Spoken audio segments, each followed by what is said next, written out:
Welcome back to Ambition Nursing Classes. So आज मैं फिर से आई हूँ एक न्यू डिजीज कंडीशन के साथ जिसका नाम है ऑस्टियोमालाइटिस। सो ऑस्टियोमालाइटिस किसका डिसऑर्डर है? बोन का। Okay, it is an infection in the bone. So let's start the topic. Osteomyelitis. So what is the definition of osteomyelitis? It is an infection of bone. Okay, mainly कहाँ पे infection हो जाता है? Bone. अब बात आती है कि बोन में जो इन्फेक्शन हो रहा है उसके क्या क्या मोड्स हो सकते हैं, लाइक किस किस के जरिए वहां पे इन्फेक्शन हो सकता है। सो सबसे पहले आता है वहां पे एक्सटेंशन ऑफ बोन, लाइक जो बोन के सॉफ्ट टिश्यू है वहां पे एक्सटेंशन, मतलब वो बहुत ज्यादा स्ट्रेन हो रहे हैं, खिंचाव पड़ रहा है और वहां पे उसके कारण इंजरी हो सकती है और वहां पे इन्फेक्शन कोई भी ग्रो कर सकता है। सेकंड अगर हम बात करें सो वहां पे आता है कोई कंटामिनेशन, लाइक डायरेक्ट कंटामिनेशन के through at the time of any surgery. And third one is the haematological, like blood से हमारी बॉडी में ब्लड पूरा सर्कुलेट कर रहा है, अगर ब्लड में इंफेक्शन है तो इट मीन्स वो बोन में भी इंफेक्शन कर सकता है। So these three are the modes of the infection to the bone. कौन कौन से मोड बताए मैंने आपको?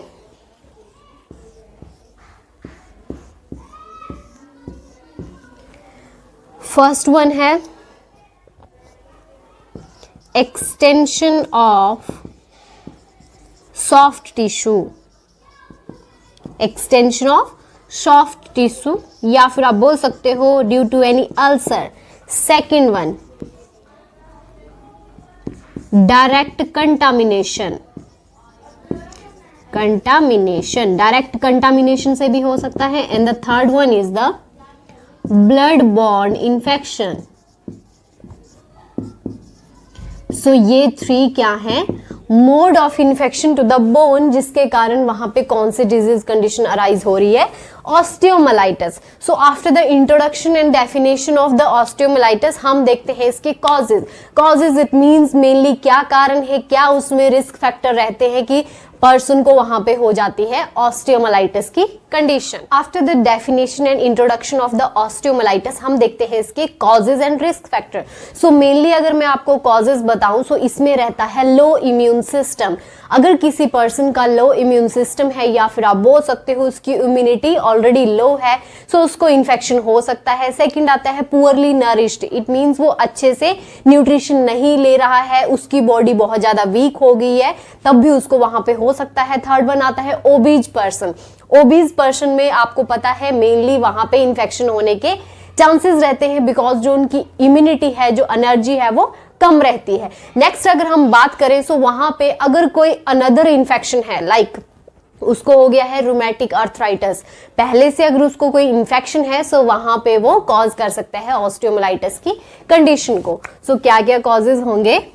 Causes and risk factor.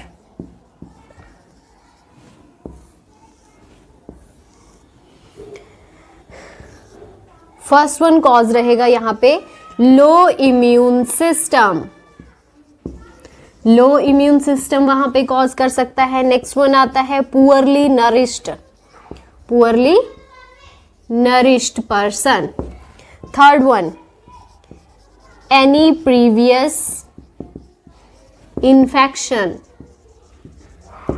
For example वहां पे अगर ऑस्टियो आर्थराइटिस पहले से है सो उस पर्सन को हो सकता है ऑस्टियोमालाइटिस की कंडीशन। नेक्स्ट वन आते हैं एल्डरली पर्सन में ज्यादा देखने को मिलता है, and also the obese person. Okay, so ये सारे क्या है? Causes and risk factor of the osteomyelitis. So after the causes and risk factor हम देखते हैं इसके साइन एंड सिम्टम। क्या क्या साइन एंड सिम्टम वहां पे देखने को मिलेंगे, जो पर्सन है उसको क्या क्या चीजें हो जाएंगी। मैंने आपको बताया मोड में कंटामिनेशन के थ्रू भी हो रहा है, ब्लड डायरेक्ट ब्लड बॉन्ड से भी हो रहा है। सो अगर ब्लड में इंफेक्शन है it means there is the condition of septicemia. Septicemia it means infection in the blood. So अगर ब्लड में इन्फेक्शन है सो ओवरऑल बॉडी में उसको साइन एंड सिम्टम वहां पे शो होंगे। सो नेक्स्ट हम देखते हैं इसके sign and symptom.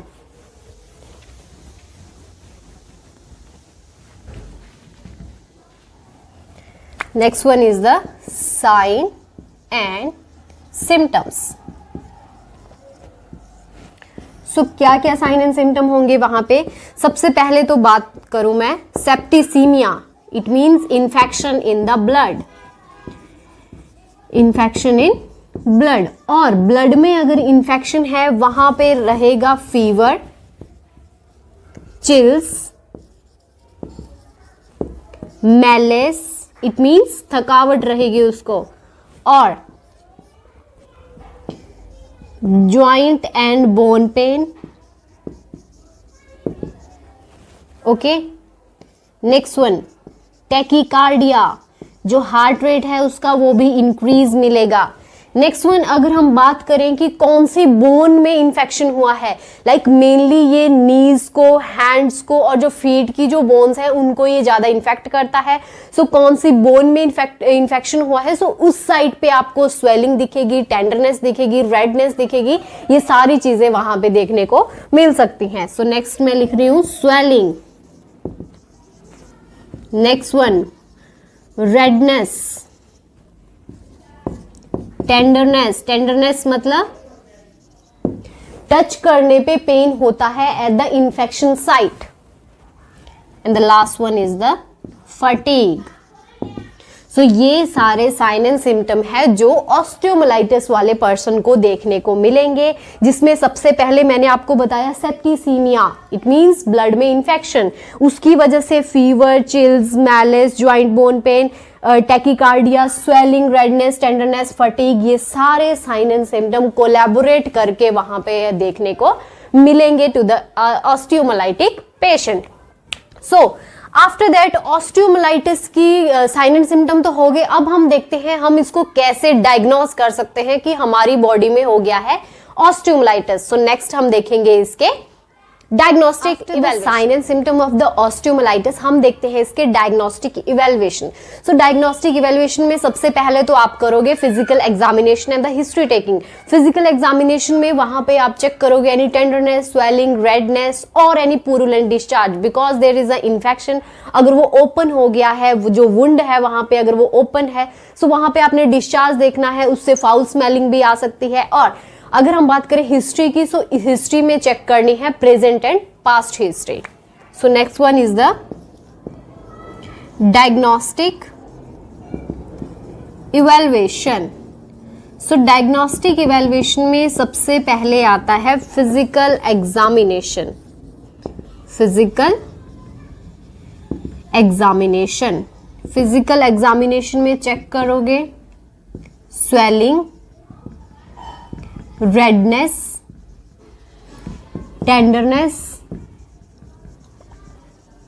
And any purulent discharge.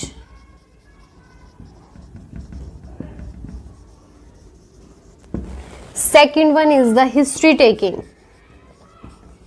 History taking, history taking में मेनली हिस्ट्री लेनी है पास्ट एंड प्रेजेंट, बिकॉज मैंने आपको बताया कॉजेज में अगर उसको प्रीवियसली कोई इन्फेक्शन है, ब्लड में कोई इन्फेक्शन है, तो वहां पे हो सकती है उसको ऑस्टियोमाइलिटिस की condition. So past and present medical and surgical history. After that वहां पे हो गया है सेप्टिसीमिया, सो वहां पे करने हैं ब्लड एग्जामिनेशन या फिर आप बोल सकते हो ब्लड कल्चर वहां पे परफॉर्म करना है टू आइडेंटिफाई द इंफेक्शन या फिर identify the bacteria name. Okay, तो थर्ड वन आता है ब्लड कल्चर। ब्लड कल्चर में आप आइडेंटिफाई कर सकते हो बैक्टीरिया का नाम। नेक्स्ट वन वहां पे परफॉर्म करना है सीबीसी, ESR वहां पे चेक करना है, WBC काउंट वहां पे चेक करना है, और लास्ट में आप कर सकते हो x ray of the affected bone.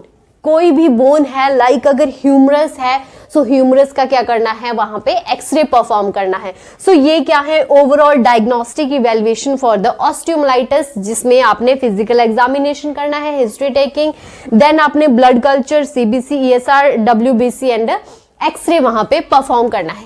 After that, after the diagnostic evaluation हम देखते हैं इसकी medical management. So medical management की अगर हम बात करें, सो मेनली मेडिकल मैनेजमेंट में दिए जाएंगे IV antibiotic because there is a infection, so हमने मेनली वहां पे क्या देने हैं, antibiotic as prescribe by the doctor, mainly ceftriaxone वहां पे दिया जाता है. So next one is the medical management related to the osteomyelitis.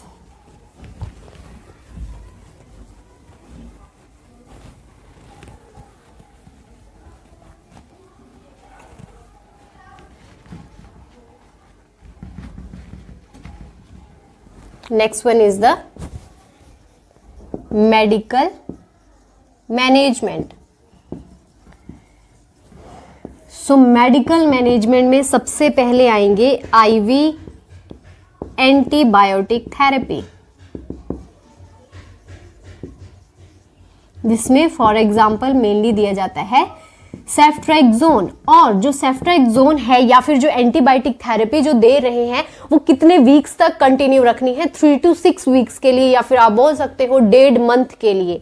कितने वीक्स के लिए, continue for 3 to 6 weeks.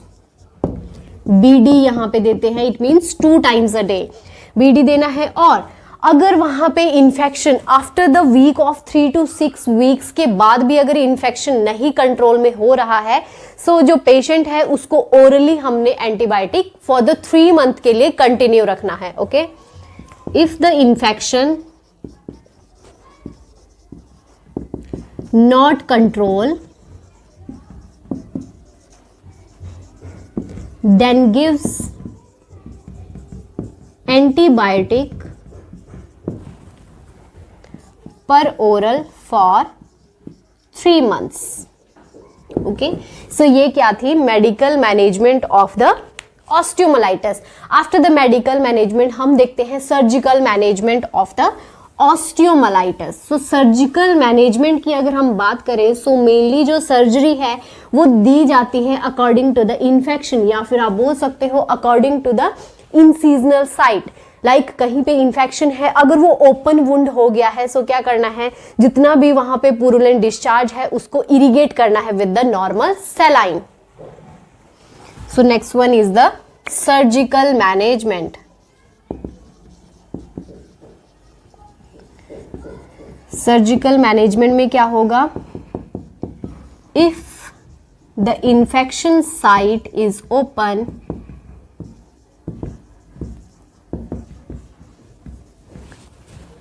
and there is purulent discharge, then irrigate the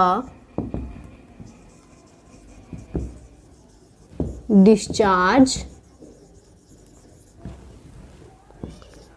with normal saline. सो ये चीज वहां पे आप सर्जिकली परफॉर्म कर सकते हो, और जो भी वहां पे डेड टिश्यू है उनको भी आप वहां पे रिमूव कर सकते हो with the artery forcep. After the surgical and medical management of the osteomyelitis हम देखते हैं what are the nursing intervention that are given for the osteomyelitic patient. So आपको पता है वहां पे ऑलरेडी इन्फेक्शन है, सो मेनली जब भी वहां पे कोई ड्रेसिंग करनी है, क्लीन करना है, so you have to be use the surgical gloves या फिर एसेप्टिक टेक्निक आपने वहां पे यूज करनी है. सेकेंड वन, ऑफर करने हैं बहुत ज्यादा फ्लूइड्स टू द पेशेंट. आपने पेशेंट को बोलना है या फिर उसको आईवी थेरेपी देनी है ताकि जो उसका हाइड्रेशन जो है वो अच्छे से मेंटेन रहे. नेक्स्ट अगर हम बात करें तो उसको देने हैं कंफर्ट डिवाइसेस, और अगर उसको फीवर है तो वहां पे एंटीपायरेटिक वगैरह भी वहां पे दे सकते हैं. So this is all about the osteomyelitis.